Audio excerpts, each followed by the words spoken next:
Dark Souls, muito provavelmente, é a minha série de jogos favorita. Tanto que eu platinei os 3. E não é à toa que o primeiro vídeo desse canal vai ser justo sobre Dark Souls. O primeiro, pra ser mais preciso. Quem sabe no futuro eu não venho fazer um vídeo sobre os outros. Creio que a maioria aqui já conheça Dark Souls, mas se não conhece, Dark Souls é basicamente um Souls-like feito pela From Software e dirigido por esse japonês desgraçado, sendo basicamente uma sequência espiritual do primeiro jogo, Demon Souls, que é basicamente quem criou o gênero Souls-like. A história dos jogos gira basicamente em torno da primeira chama no ciclo para mantê-la acesa. Como Gwyn, o deus desse mundo, a criatura mais poderosa, tinha medo que ela apagasse e trouxesse fim à Era dos Deuses, tanto que ele se sacrificou para prolongar o tempo da chama. Nisso, ele quebrou a ordem natural do mundo e lançou contra a humanidade uma maldição. Essa maldição, ela impossibilitava que os humanos morressem e descansassem em paz, fazendo com que os humanos sempre voltassem à vida. Só que o maior problema é que após morrer inúmeras vezes, os humanos acabavam por perder todo o seu propósito e sua humanidade, se tornando hollows, seres vazios. E com essa epidemia de undeads e hollows,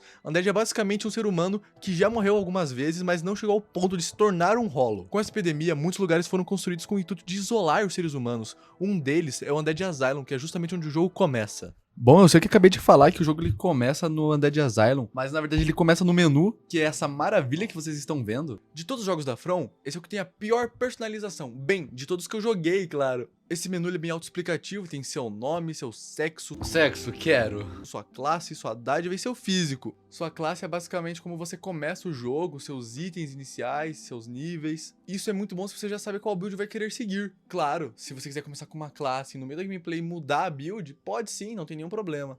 Como toda vez que eu joguei um Souls-like, eu sempre fiz build de força, dessa vez eu quis variar um pouquinho. Dessa vez eu optei por fazer uma build de destreza pra variar um pouco. Ela também é o completo oposto de uma build de força, então eu achei que fosse bem legal. De todas as classes iniciais, algumas você já tem alguns pontos de destreza e começa com algumas armas interessantes, né? Como o andarilho e o bandido, por exemplo. Só que eu escolhi o andarilho porque ele já começa com uma espada da hora, um escudo interessante e o mais importante, é claro, uma roupa muito estilosa. O que, convenhamos, é prioridade, né? A parte da dádiva é basicamente um item que você pode começar já o jogo com ele.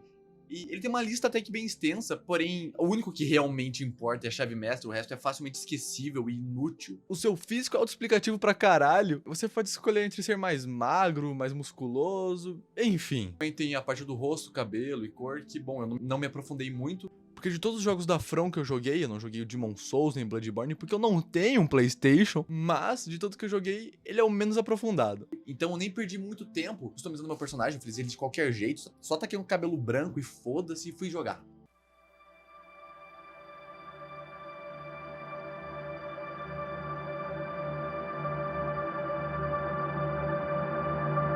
Bem, e cá estamos. Preso, segregado, sem um pingo de esperança sequer. Até que de repente, BUM! Um cadáver cai do céu. Um cadáver com uma chave. Não sei se dá pra ver, mas isso claramente é uma chave. Foi jogado pra nós por esse cara aí, o Oscar, que ele é muito gente boa. Esse cara aí é gente fina, gosto muito dele. Um amor de pessoa. Pena que ele morre. Depois de pegar a chave e abrir a porta, que é o que qualquer pessoa sensata faria, ficamos livres para explorar a área. E sobre essa área não tem muito o que comentar, é só basicamente um pequeno tutorial. Só para ensinar os comandos básicos como rolar e bater. Logo após alguns segundos andando, encontramos a primeira bonfire. Claro, ela não tem todas as mecânicas de uma bonfire, mas a mais importante, que é sentar e salvar o jogo, descansar, recuperar os restos, ela tem, pode ficar tranquilo. Então dá uma cantada na minha benga, desculpa. Não sei o que isso tem a ver, perdão. Depois de acender a primeira bonfire e abrir essa porta, a gente se depara com o primeiro boss do jogo, que é esse bicho bosta.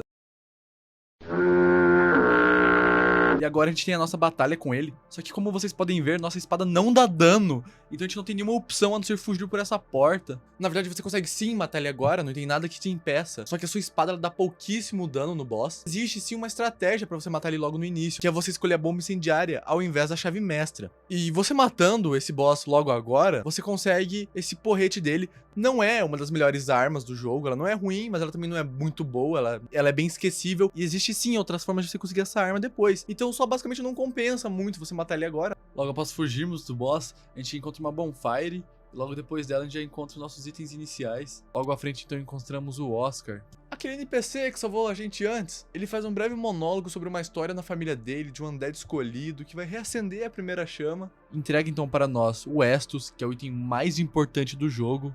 Logo depois disso então ele morre.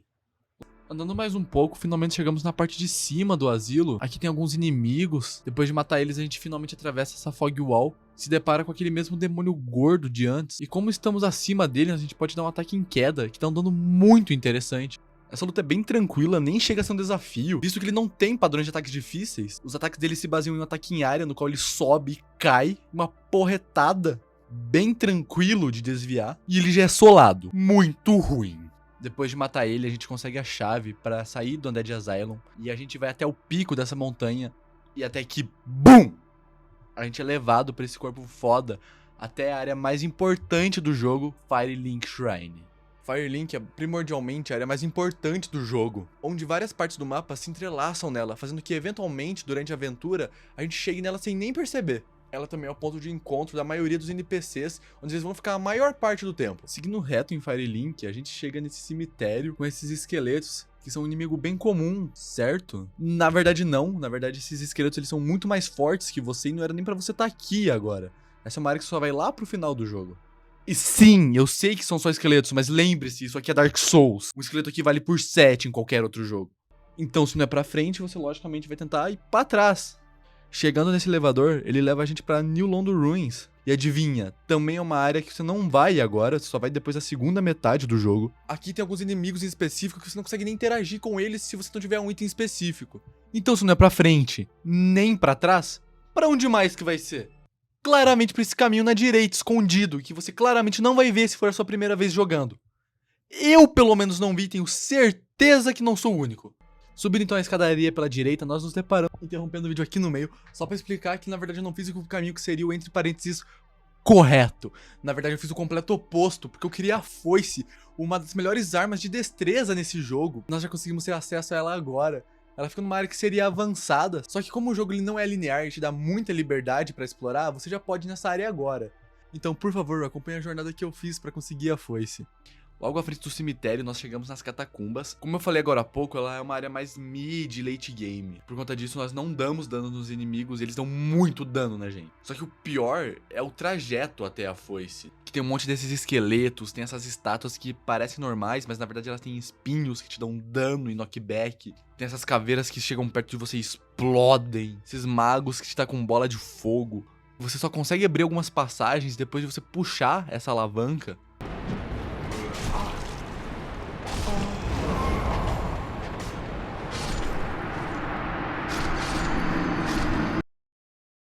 Muito divertido.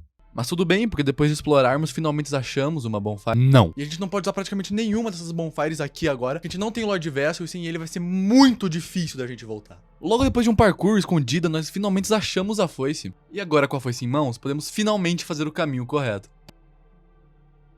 Agora podemos finalmente seguir o caminho correto. À direita de Firelink Shrine, chegamos no Undead Burg, em que somos calorosamente recepcionados por esse dragão.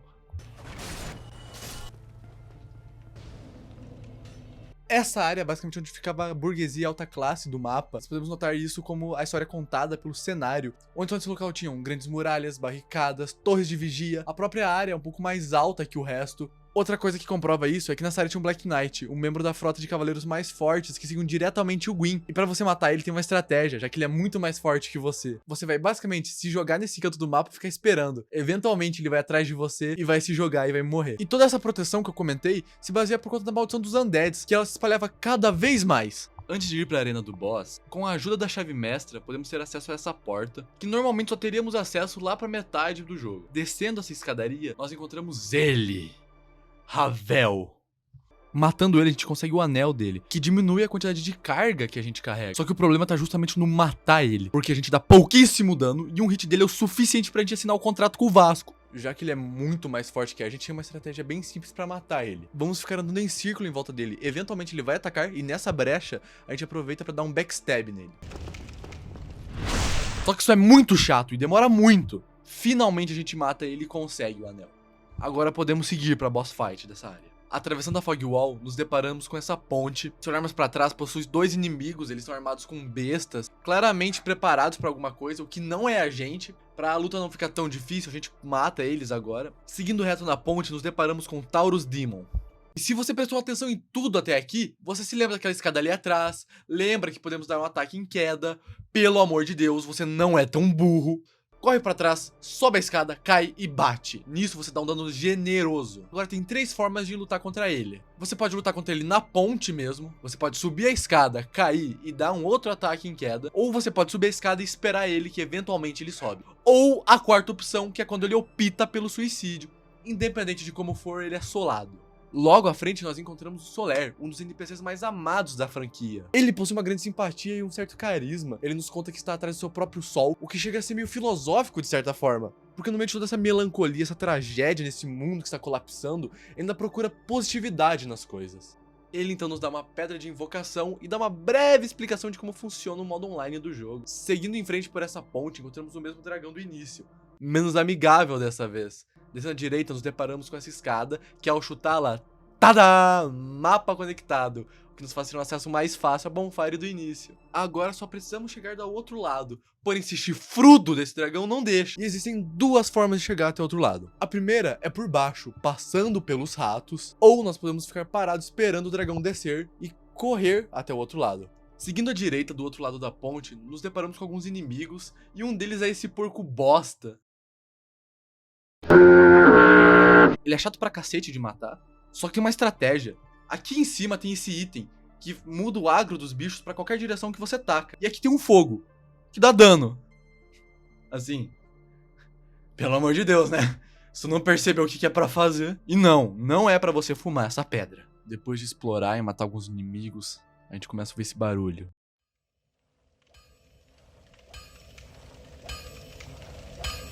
Ah, esse lindo barulho. E sim, a gente chega nele, o Ferreiro André. E mano, que homem. O Ferreiro André é um dos NPCs, se não o NPC mais importante de todo o jogo, o qual mais vamos ter interações, pelo menos. Ele repara nossas armas, nossos equipamentos, ele pode imbuir nossas armas para que a gente possa dar danos diferentes. Ele é muito foda, ele é muito carismático, meu Deus do céu, eu amo esse homem. Perto dele tem uma bonfire, que eu recomendo você já deixar alguns extras a mais nela, porque ela é uma das bonfires que a gente mais vai usar no jogo inteiro. Bem próximo ao André, no caminho para Darkroot, tem um Titanite Demon. Ele é um inimigo muito forte e mais um daqueles inimigos que não era pra gente enfrentar agora. Mas como o pai aqui é embaçado, né, ele já foi solado. Easy demais. Agora a gente tá bem próximo ao boss dessa área, só que antes de ir pra ele, você tá vendo essa portinha aqui? Ela leva a gente pra um elevador. E esse elevador, meu mano, leva a gente pra um lugar que não é nada mais, nada menos que Firelink Shrine. E sim, lembra que a gente andou pra caralho? Estamos aqui novamente. E de novo, o level design desse jogo se mostra impecável, quase perfeito. Com todas, ou a maioria das áreas sendo conectadas. Uma curiosidade muito foda é que o jogo ele quase não tem load screen entre as áreas. Não load óbvio. Na verdade, esse load ocorre entre áreas que a gente não vê a transição. Um bom exemplo é quando usamos o elevador, que a próxima área ela só é carregada depois que a gente entra no elevador. Eu só queria comentar isso mesmo e como isso é muito legal. Voltando pro caminho do boss, eu só queria comentar uma coisa, que nessa região tem vários inimigos iguais, é um spam de inimigo, que se fosse em outro jogo da franquia geral ia tacar hate, né, mas no Dark Souls 1 pode. Filha da puta. Só antes de chegar na boss fight tinha uma coisa bem importante que eu fiz, que é basicamente libertar esse NPC aqui. Ele é bem importante, ele tem uma questline inteira onde ele mata a Firekeeper. E você pode impedir ele de matar a Firekeeper matando ele antes. Só que com isso, perde-se a questline inteira. Você consegue sim pegar os itens finais da questline, matando ele logo no começo. Nisso você pula toda a questline e mantém a Firekeeper viva. Eventualmente, fazendo toda a questline, você traz a Firekeeper de volta. É um conteúdo a mais, é bem interessante, mesmo que nenhuma das vezes que eu tenha jogado eu tenha feito, mas fica aí de recomendação. Agora, finalmente indo pra arena do boss.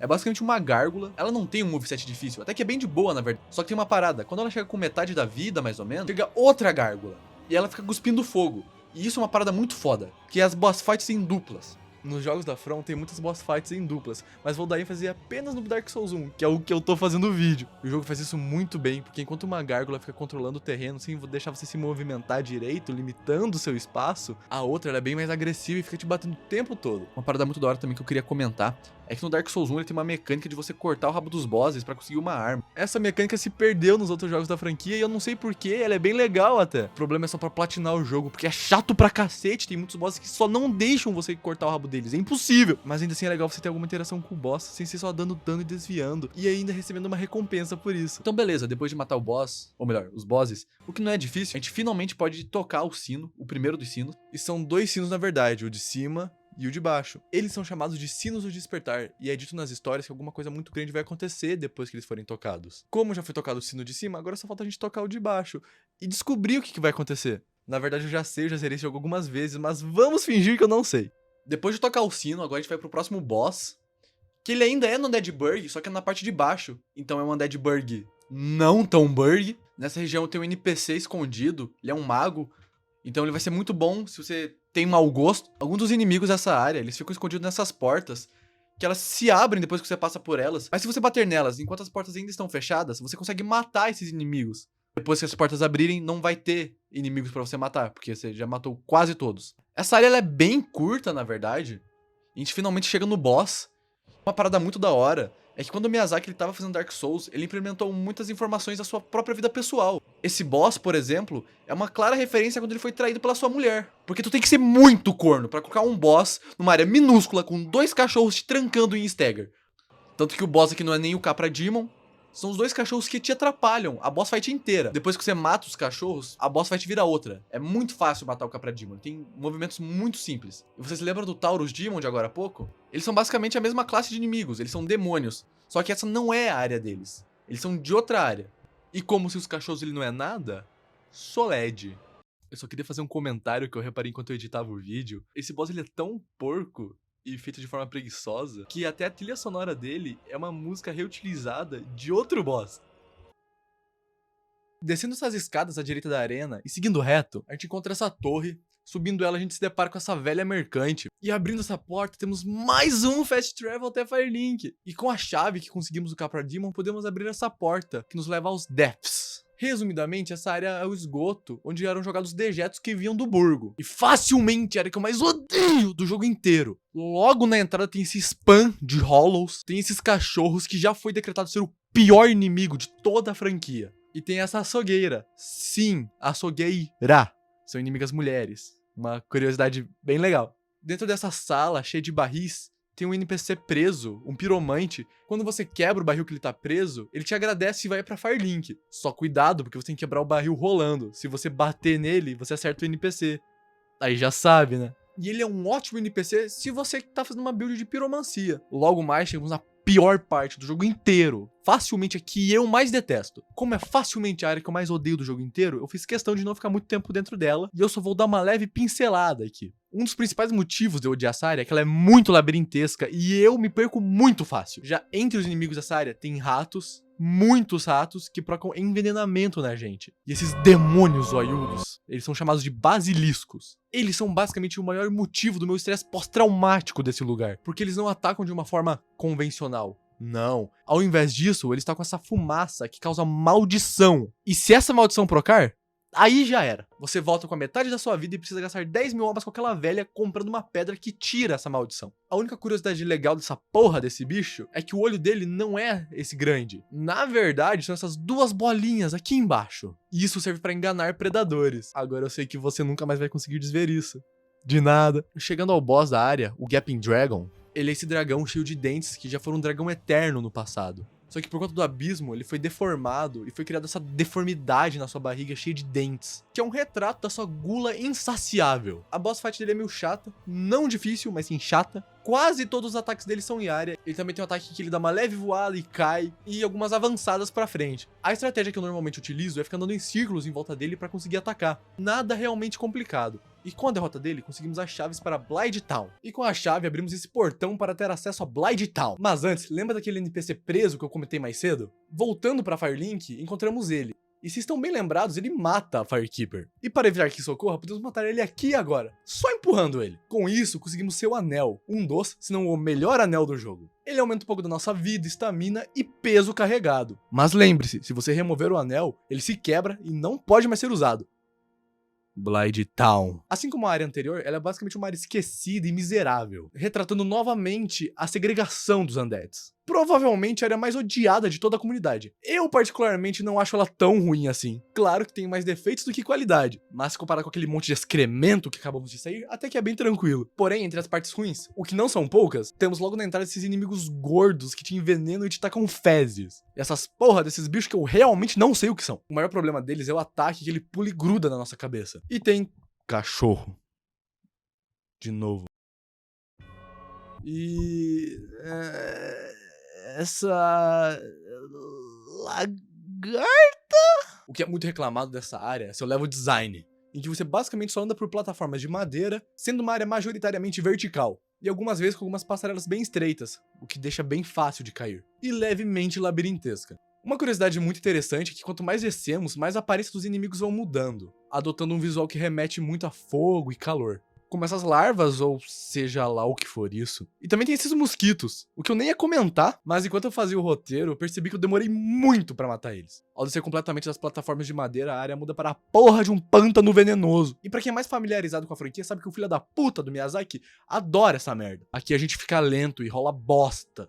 Além, claro, do veneno. Não muito longe já tem uma bonfire, o que vai ser de muita utilidade. Porque seguindo a direita da bonfire, atravessando o pântano, chegamos nesse ninho, feito de um aglomerado de teias. Dentro dele nos deparamos com uma fog wall. Ao atravessarmos, nos deparamos com Quelaag, uma bruxa, metade mulher, metade aranha. E ela está nos atacando apenas para proteger sua irmã. Ela basicamente ataca todos aqueles que se aproximam, porque ela tem medo que eles possam ferir sua irmã, também coletando a humanidade de suas vítimas, para que ela possa entregar a sua irmã, que está extremamente debilitada. Seus ataques majoritariamente envolvem fogo e lava, como cuspir lava para limitar o nosso terreno, uma explosão em área e espadadas. E a ênfase que essa espada está encantada com Fire Aspect. A luta dela é uma luta que eu gosto bastante até. Ela é bem desafiante, principalmente se for a sua primeira vez jogando. Depois de uma luta empolgante, finalmente conseguimos derrotá-la. E diferente da maioria dos bosses desse jogo, a sua morte é mais triste do que recompensadora. Seguindo reto, encontramos outro sino, que é tocado ao interagirmos com essa alavanca. Agora que os dois sinos foram tocados, é despertado esse gigante. E ele abre uma passagem para uma fortaleza, e é para lá que nós vamos. E isso é o que eu diria se não tivesse mais coisas para fazer aqui. Atravessando essa parede invisível, encontramos uma Bonfire e Fair Lady, a irmã de Quelaag. Interagindo com ela, temos a opção de entrar em seu pacto. Pacto, de forma resumida, são basicamente algumas quests que alguns NPCs nos dão. Como, por exemplo, se entregarmos X quantia do item Y para o NPC, ele nos dá uma recompensa. Porém, se você está dentro de um pacto e troca para um outro, você perderá todo o progresso com aquele pacto e precisará fazer tudo de novo caso deseje voltar para aquele pacto no futuro. Ela está assim fraca e cega por conta de uma catástrofe que aconteceu quando tentaram reacender a primeira chama. Ainda nessa área, se formos para trás, nos deparamos com essa árvore, que dificilmente perceberíamos jogando normalmente. Atravessando essa parede invisível dentro dela, encontramos um baú e mais uma parede invisível. Seguindo reto, agora no interior da árvore, temos mais uma área vertical, o que vamos ter que descer até a base, o que seria tranquilo se não fosse... eles. Eles estão aqui também. Tirando as crias de Lúcifer, o restante da descida é bem tranquilo. Só precisa ficar atento a alguns galhos, porque eles são mais finos, deixando bem fácil de cair. Já bem próximo à base, nos encontramos com esses cogumelos. Eles parecem inofensivos, mas cuidado! Eles não são. E já na base da árvore, nos encontramos com a área mais linda desse jogo, Ash Lake. E é incrível como essa área, que tem um mini boss, o NPC com uma Covenant, consegue ser tão escondida. Tipo, cara, é literalmente uma área inteira que você não vai chegar aqui normalmente, a não ser que você queira e já saiba como que chega. Eu literalmente não sei o que dizer sobre ela, além de linda e calma. Ela tem essa música de fundo que remete a um certo perigo e grandeza, mas também uma estranha calma e paz. Você vê esse lago infinito, com essas árvores que vão além do céu. Só que não tem muito o que fazer aqui agora, eu só passei pra mostrar mesmo. Agora, seguindo pelo caminho correto, subindo esse elevador, saímos de Blyde Town, nós nos encontramos em Valley of Drakes. E aqui eu lhes digo, as últimas duas autoritárias podem ser puladas usando a chave mestra, mas eu não recomendo se for a sua primeira vez jogando. Abrindo essa porta e pegando esse elevador, meu Deus, estamos em Firelink de novo. Na verdade, isso é muito legal. E com os sinos tocados, nós despertamos Frampet, uma serpente primordial que nos diz ser um amigo próximo de Gwyn. E ele vai nos instruir de como devemos seguir daqui em diante. Ele nos pede para ir para a próxima área, para provarmos se somos capazes de seguir com a nossa aventura. Usando os fast travels que conseguimos, voltamos para Undead Parish, e é de lá que vamos para a próxima área, a qual só podemos ter acesso agora que os 2 sinos foram tocados. Sans Fortress. Como o próprio nome sugere, é basicamente uma grande fortaleza, e sua ideia é basicamente separar os garotos dos homens. Basicamente separar a primeira e a segunda metade do jogo. O que é demonstrado na própria lore, porque é uma fortaleza que foi construída com o intuito de ser uma provação para os undeads que tocaram os 2 sinos, e se eles realmente estavam preparados para seguir em frente. Essa parte é majoritariamente escura, visto que no interior não há entrada para iluminação. É uma área repleta de armadilhas e obstáculos, o que já dá para perceber logo na entrada. Os inimigos da entrada são majoritariamente esses homens cobras, com algumas variações entre cobra com espada e cobra maguinho lixeira. Adentrando na fortaleza após morrer algumas vezes logo na entrada.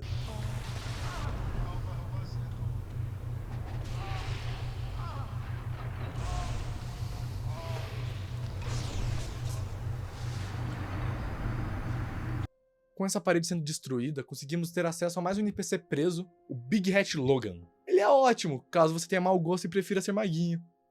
Ele tem uma questline muito interessante, inclusive. Logo abaixo encontramos o Grande Cebolão, um dos NPCs mais amados de toda a franquia, juntamente com o Soler. Ele tem uma questline muito legal, a qual eu recomendo fortemente. Subindo essa escadaria, podemos mudar a direção que essa bola é jogada, isso ajuda muito para a exploração. Dentro dessa área temos um dos inimigos mais famosos da franquia e de obras de fantasia em si, o Mímico. Caso você não saiba, os Mímicos se disfarçam, na maioria das vezes de baús, e quando tentamos interagir com esse baú, ele nos ataca, normalmente engolindo. Mas na série Souls existe uma forma muito simples de identificar um Mímico. Olhe atentamente para sua corrente. Se ela estiver para frente, é um Mímico. Caso esteja para trás, é um baú normal. Ou você pode atacar todos os baús.